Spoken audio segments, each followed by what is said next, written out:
మహాగణపతిం మనస స్మరామి మహాగణపతిం మనస స్మరామి.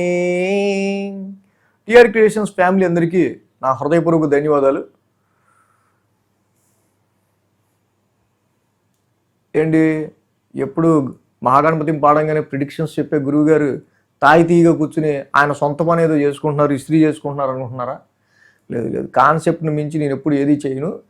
యాక్చువల్గా శని రిట్రాగ్రేషన్ మనకి జూలై 27 నుంచి డిసెంబర్ 11 వరకు జరుగుతూ ఉంది. జూలై 27 నుంచి స్టార్ట్ అయ్యి డిసెంబర్ 11 వరకు. నాకు ఎందుకో ఆ సాటర్న్ రిట్రాగ్రేషన్, శని వక్ర సంచారంలో శని ఉన్నప్పుడు, అలాగే మనం చేసే ఇస్త్రీకి రెండిటికి ఏదో అవినాభావ సంబంధం ఉంది అనిపించింది.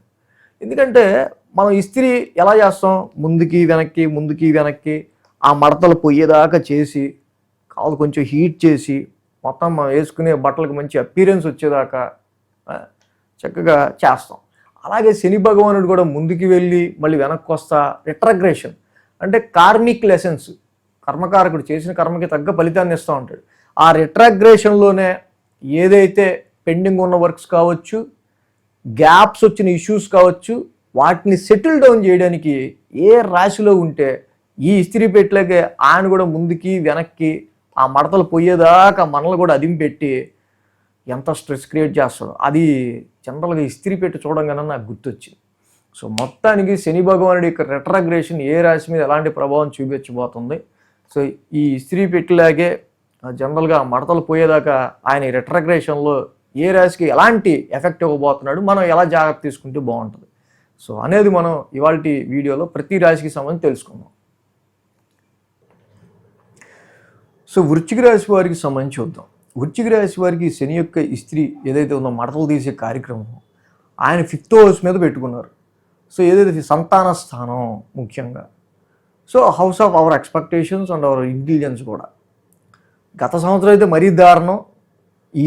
ఈ పంచమంలో శని ఉండటమే కాకుండా అసలు ఆ రాశిధిపతి గురుడు కూడా అష్టమంలో ఉండటం వల్ల ఇన్వెస్ట్మెంట్స్ పరంగా, సంతాన పరంగా ఇక ఎందుకులేండి, ఆ గత సంవత్సరమే డెఫినెట్గా దానికంటే బిట్ బెటర్గానే ఉంటుంది ఈ సంవత్సరం. అప్పుడు శని రిట్రాగ్రేషన్లో ఉన్నాడు, ఇప్పుడు శని రిట్రాగ్రేషన్లో ఉన్నాడు. కానీ అప్పుడు అదే స్థానాధిపతి గురుడు అష్టమంలో ఉన్నాడు, కానీ ఇప్పుడు భాగ్యంలో ఉచ్చ స్థితిలో ఉన్నాడు. సో కంపారిటివ్లీ గత సంవత్సరం రిట్రాగ్రేషన్ కంటే ఈ సంవత్సరం రిట్రాగ్రేషన్ మీకు బిట్ రిలాక్సేటివ్గానే ఉంటుంది. అయితే ఇక్కడ తీసుకోవాల్సిన జాగ్రత్తలు ఏంటి, ముఖ్యంగా లవ్ లైఫ్. పంచమ స్థానంలో శని రిట్రాగ్రేషన్లో తప్ప ఇంకెవరు దొరకరా నాకు అంటే ఏంటంటే సాటర్న్ మామూలుగానే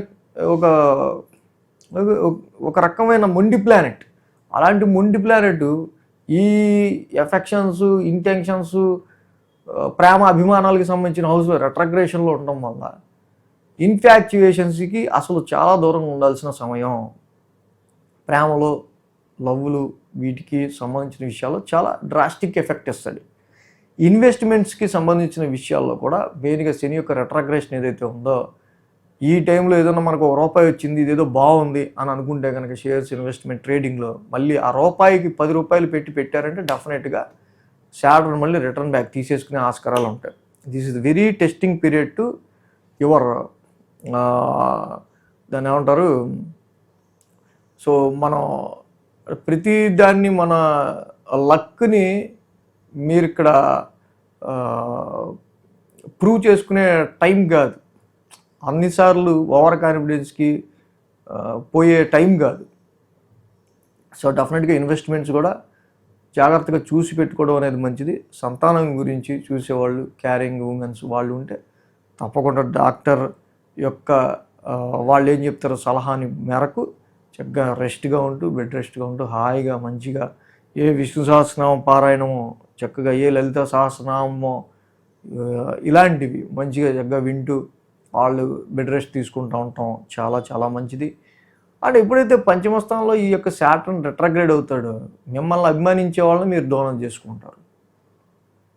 ఎవరైతే మిమ్మల్ని అభిమానిస్తారో, ఎవరైతే మీతో అభిమానంగా ఉంటారో, సో కాబట్టి తప్పకుండా ఈ 5th హౌస్లో సాటర్న్ వల్ల మిమ్మల్ని అభిమానించే వాళ్ళు మీరు మిమ్మల్ని దూరం చేసుకోకుండా ఉండాల్సిన అవసరము. ఇన్వెస్ట్మెంట్స్కి సంబంధించిన విషయాల్లో కూడా అనవసరంగా ఇందామని చెప్పి ఈ 5th హౌస్లో రిట్రాగ్రేడ్లో ఉన్న సాటర్న్ వల్ల ఓవర్ కాన్ఫిడెన్స్గా షేర్స్ ట్రేడింగ్స్ విషయాల్లో కొంచెం మీరు ఓవర్ కాన్ఫిడెన్స్గా ఉండకపోవడమే మంచిది. సంతానపరమైన విషయాల్లో మీ పిల్లలు ఈ టైంలో కొంచెం వాళ్ళు మొండిగా ఉండడమో, మాట అనకపోవటమో, ఇంకోటి ఏదో వీడికి ఏం అర్థం కావట్లా, అసలు ఏం చేయాలో, వీటన్నిటి మీద స్పెషల్ ఫోకస్ తీసుకోవాలి. స్పెషల్ కాన్సన్ట్రేషన్గా ఇప్పుడు నేను చెప్పిన విషయాలు నిజంగా ఏదైనా మీ లైఫ్ పర్పస్లో జరుగుతుంటే కాన్సన్ట్రేటివ్గా ఉండాలి. ఎడ్యుకేషన్ లెవెల్లో అనుకోండి, చదివే పిల్లలకి ఏంటంటే గ్రాస్పింగ్ పవర్ అది ఏంటో సరిగ్గా అర్థం చేసుకోలేకపోవడం, కొంచెం మైండ్ని వేరే వైపు డైవర్ట్ చేసే పరిస్థితుల వల్ల సో ఎందుకు అవుతుంది, ఎందుకు ఎడ్యుకేషన్ రీత్యా బాగున్నాడా ఈ ట్రాన్సిట్లో, ఈ రిట్రగ్రేషన్లో సో అనేది సబ్జెక్టు గ్రాస్ప్ చేయగలుగుతున్నాడా, వీటి మీద స్పెషల్ కేర్ని మీరు కనుక తీసుకున్నట్టయితే ఈ 4 months పీరియడ్లో చాలా మంచి రిజల్ట్స్ అనేది ఈ రాశి వాళ్ళకు ఉంటుంది. సో ఒకటైతే చెప్తున్నా, డెఫినెట్లీ బిట్ బెటర్ పోయిన సంవత్సరం రెట్రాగ్రేషన్ కంటే ఈ సంవత్సరం రెట్రాగ్రేషన్, ఎందుకంటే అప్పుడు అష్టమ గురుదోషం ఉంది. ఏదైనా కంపల్సరీగా ఈ విషయాల్లో వృశ్చిక రాశి వాళ్ళు ఇది చక్కగా కొంచెం జాగ్రత్త తీసుకోవడమే మంచిది. సో కాబట్టి మీ రాశి వాళ్ళు ఈ విషయాల్లో ఈ జాగ్రత్తలు తీసుకుంటూ చెప్పిన రెమెడీ చేయండి. సో అలాగే ఈ 29వ తారీఖున జూలై 29 గురు బ్రహ్మ గురు విష్ణు గురుర్దేవో మహేశ్వర గురు సాక్షాత్ పరం బ్రహ్మ తస్మై శ్రీ గురవే నమః. గురువునే మనం బ్రహ్మ విష్ణు మహేశ్వర స్వరూపంగా కొలుస్తూ ఉంటాం.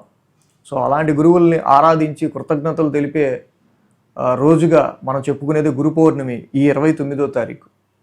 సో అలాగే చాలామంది అడుగుతుంటారు కామెంట్స్లో, సార్ మీకు మీ ప్రిడిక్షన్స్ మాకు చాలా ఉపయోగపడ్డాయి, మీకు ఎలా సాయం చేయగలం, ఎలా దక్షిణ ఇవ్వగలం అని.